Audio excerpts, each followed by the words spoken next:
first slide here, the title is here, Elements of State Building and Institutionalization. For a long-term development strategy built on pluralist perspective, this section will review these five key elements of state building and institutionalization that are important to Armenia.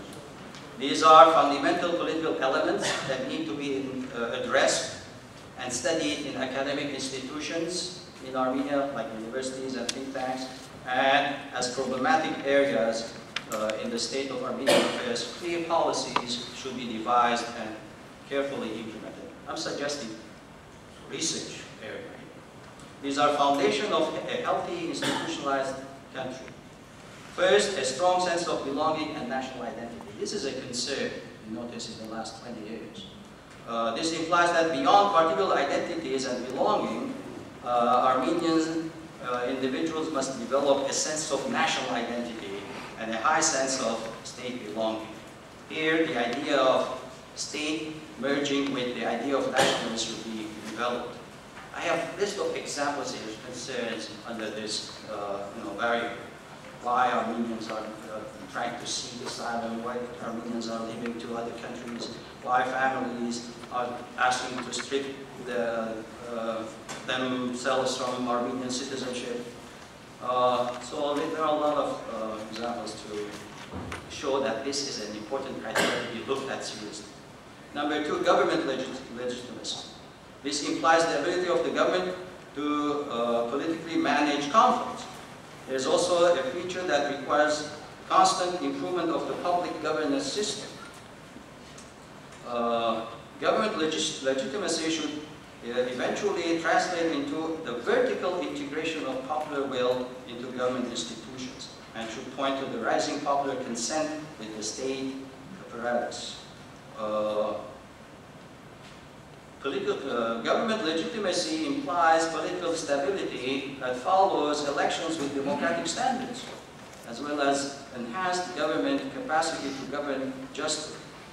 Legitimacy characterizes a responsive government to the general will, protects the plurality of the society, promotes human rights protection, and upholds high standards of judicial ethics. Okay, participation. This follows immediately political legitimacy. By participation, I don't just mean democracy in terms of voting or getting involved in NGOs or political parties. It entails a working infrastructure, which in turn implies construction and reconstruction of both urban and rural roads, labor law reform, immigration and repatriation reform, a modernization of efficiency of the irrigation system, implementation of drinking water projects, everything that you can think of about infrastructure, which enhances participation. And again, long list of examples why this is an immediate and important concern that we need to look at. Number four, equitable distribution of the wealth. This implies equitable distribution of production, services, social values, and natural resources as a foundation of sustained development. Wealth is not about growth. It is about balanced development. And unfortunately, wealth in Armenia seems to be understood as personal profit. So again, examples. We don't want to see villagers being evicted from their homes due to mining interests. And many other things that I can go over. Number five, permeation of state apparatus and government tenants in all parts of the country. The effectiveness of the state and its functions must please to all as an indication of a well-established infrastructure with firm state foundation. State values and policies should penetrate into all parts of the country. And we see Armenia is also deficient in this area because in remote areas, villages and villagers are living in condemned buildings. Thousands of buildings need seismic strengthening, things like that. Now the second slide, I'm going to skip many of these elements, key elements of development. These are other 5 areas that need to be researched, studied carefully, this part of my presentation opens up a new and crucial area of research and discussion to understand the state of development and politics in Armenia. Human resources, okay, this is a well-known element that implies a sustained reproductive capacity and even distribution of the population across the country. This is not just about migration. The social organization and the demographic structure of the society expanding into all parts of the country. This will lead to a more balanced development. I'm gonna have to skip a lot of pages. Examples, of course, are abundant in this area. See, one recent example I read is mind-boggling. Over half married women in Armenia don't want to have children. But there are positive news too. Also, we can hear. Like, I like the news that I heard about a year ago, collective wedding in Arts. That was a fascinating human resource research. Natural resources, diversified natural resources is important to look at. It seems that Armenia is not in a position to compete with the natural resources. But there are some, natural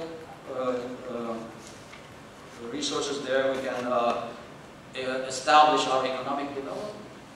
What I call this natural or organic foundation of development. There's copper, there's zinc, gold, semi-precious stones, all can lay down the foundation of economic development. Government legitimacy, I have it here also. It's important. Again, infrastructure, I'm going to skip this. I did mention a few words about that. And finally, financial resources. We've been hearing, especially since the 2000s, that Armenia is growing economically. Recorded rapid economic growth, but remains a very poor country. Here we need to focus on the fact that there's a widespread liberal fallacy that economic growth and development are synonymous. They're not. So we have to look at this issue. They're not necessarily contradict each other. They accommodate each other, but we have to look at this and investigate the financial resources that need not necessarily go against economic development. Now, my conclusion. I haven't been talking so fast. No. Government is as good as those who rule. This is what Plato. The situation in Armenia requires government policies and investments in all areas of development. It requires a true government that is responsive to the will of the people. I believe that we need a government-financed infrastructure development, government-financed education system, government-financed healthcare, and government should never be personalized. See, it's not easy to build a state. In Europe, there are centuries of history behind state building. Armenia is in a country that abruptly created by the eventual outcome of Soviet collapse and inherited many of its problems. There is an apparent ongoing moral decay in society where rich, well-connected, law-breaking elites run over ordinary Armenian rights. After its independence and in spite of the newly devised liberal constitution, Armenia was not able to institutionalize the political system of genuine representative governance. If we want to do this, I think, in my judgment, the first thing we need to do is establish an institutionalized state building and development knowledge in the country. Thank you.